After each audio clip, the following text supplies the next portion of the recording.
Hey everybody, it's Jeremy. Welcome back to Pokemon Crystal, where we are playing Ecruteak City. This is turn 2, and this is actually going to be a very quick turn. Jump into things real fast, but there is some stuff that we're going to discuss. So, right off the bat, we have completed Enchantment 1 and are on our way to Construction 1. This is just to give us a little bit of early game power with Skeleton Spam. Helps out a little bit in clearing some things, and then Construction 2 allows us to outfit our god a little bit more, depending on the situation. So let's look at all the proclamations real quick, see if we see anything. We've got Itakama, the Rhyhorn Rider Commander, shall be hereby known to be as the prophet of Loverboy, the Rock, the Bull of Storms. We've got Ama, the Magnemite Rider Commander. Kitty cat. Kitty meow meow. We got Kiriata, that sounds familiar. Prophet. Okay. We got Topagog. Topagog is actually a Pokemon. Topagog actually a Pokemon. Nope. Nope. Talking about my ass. Okay. Modic, the Tauros. Weldon. Oh, I didn't rename our prophet. I forgot to. That's okay. We'll rename our prophet next. Steel Lord Jagan. Lady Lynn. And we got Anine the Mahogany. These. Alright, I feel like it might be either I'm not getting a lot of these as references, or like me, a lot of people forgot to rename their prophets, or just didn't. Don't have to. I definitely normally do. I just forgot to. No big deal. We have been successful in purchasing the Miracle Patrol, and they will fight for our cause. Great. Okay. Here's the bad news. Our plan doesn't work. I'm going to talk you through this real quick. So you'll see we are actually expanding in 3 different directions. Why is that the case? It is the case because I think it is likely that we are going to have a stifled expansion. And I'm trying to get lucky, basically. So what are we doing?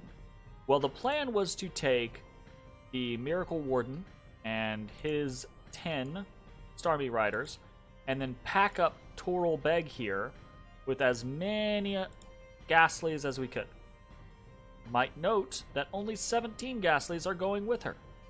Okay? Why is that the case? Well, because apparently Ghastlies, even though they're undead, cannot naturally go underwater for whatever reason. I don't know if it's because they're floating, right? Or I don't know. I don't know if there's some weird tag that's got them screwed up or what. But normal units, normal undead units can go underwater without issue, right? Ghastlies, for whatever reason, either the Ghastlies cannot, or they can't in conjunction with the Ecruteak's Blue Channeler past, note this, past the Gift of Water Breathing cap. So I have 17 units here, I could take 40 units with me. Okay? Might ask, why didn't I take 40 units with me then? Because when I found out that I couldn't take 70, the idea was to take 70 or as close to 70 as possible and push through here. When I realized I could not take past 40, I realized my chances of being successful in this push were extremely low. So rather than do that, I'm going to try to triple expand. I'm going to try to hit here in Sea of Woe and hit here in Wesh. And whatever, if I'm successful in these two, whatever survives plus whatever is on Ecruteak is going to try to hit Gol Amrod. Okay? Gol Amrod is an incredibly wealthy province. And we want to get we want to take advantage of its wealth as quickly as possible before our Dominion gets into it and wipes it the fuck out, basically. So, that's a big part of the plan. To the point to where if it's in my Dominion next turn, I will probably send my god to it. So we decided, since we can't send all 70 and go on the wide range, right, to kind of like cap this area, I wanted instead to try to send a minimal amount and send a secondary expansion party.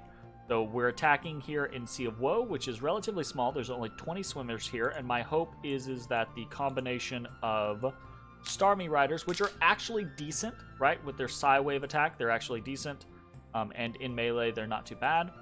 Also, when these guys die, the Starmie Rider dies, they actually transform into a Starmie, and they keep fighting, so they're actually deceptively good. And then this small contingent of Ghastlies just doing things like Hex or Confuse Ray, or there should be some Shadow Balls in here, maybe.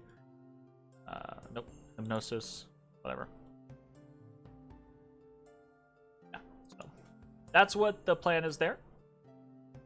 Weldon is going to be heading down into Wesh to take on some Caterpies and Team Rocket Rhyhorns.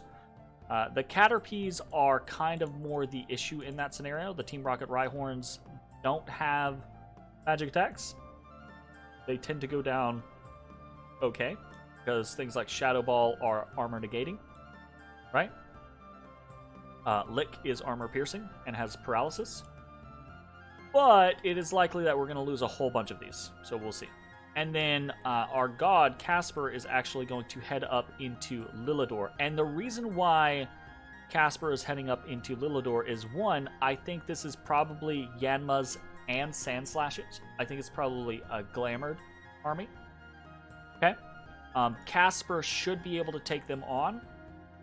Part of the problem is Yanma's tend to obliterate the undead, the Ghastlies, right, the ghosts, because they have bug buzz, it hits hard, it's ranged, they have very high precision, whatever, right?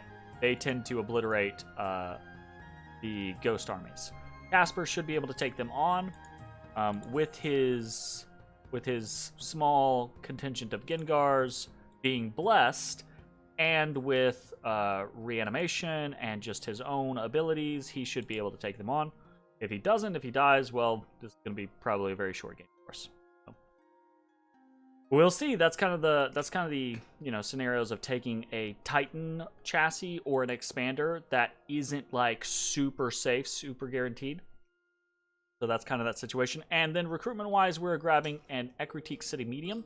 We're grabbing a medium because these old grannies are temple trainers, and they train a sacred hunter every turn. So we want one of these basically every location that we have a temple, because if we say get 10 of them, right, then that's 100 hunters in 10 turns, which absolutely can make a difference, right?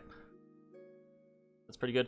They're kind of a hodgepodge of random things. They are Inquisitors, they have recuperation, they have a patrol bonus, but they're also insane 20, so half the time they're not going to do what you want them to.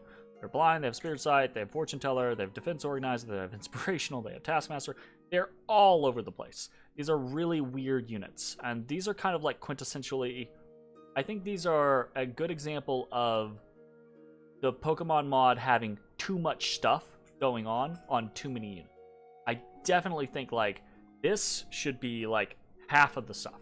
Like, give them Inquisitor. Make them insane if that's what you want, right? Give them Spirit Sight. And then give them Defense Organizer or Fortune Teller. You know, don't give them all the rest of this other stuff. You know, nothing should have more than, like... Only, like, Titans or Legendary things should have more than, like, 3 or 4 traits. You know, all of this is too much. I think part of that, though, I think that might be a little bit of a misnomer. I will say this.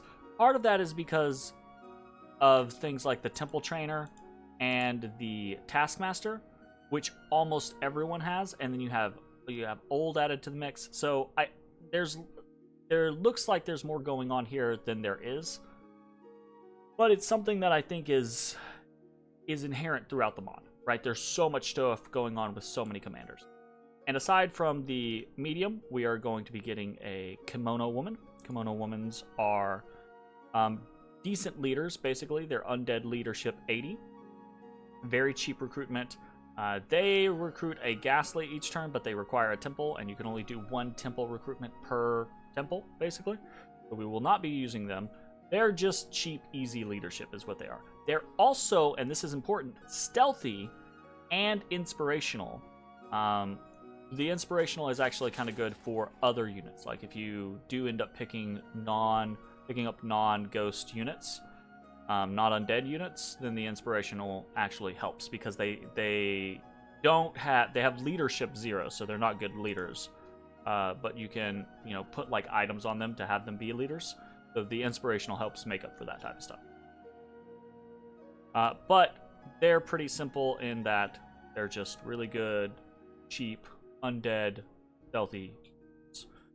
So they're going to be where the what lead the majority of our armies. Okay? So the plan there, win here, should be fine. It's gonna suck when we come back next turn and this is what we lose. But we should win in Lilidor. But we should win in Wesh. I'm hopeful that we win in Sea of Woe. And then the plan is basically send everything that spawns in Ecruteak, everything that's here, and everything that's here into Goal Amrod. Maybe even sending our god, but that depends on what's going on. Might grab Second Forest, etc. We're going to try to expand pretty aggressively, because that's basically our only hope as Ecruteak. Anyways, that is going to be it for the turn. I will see you all next time.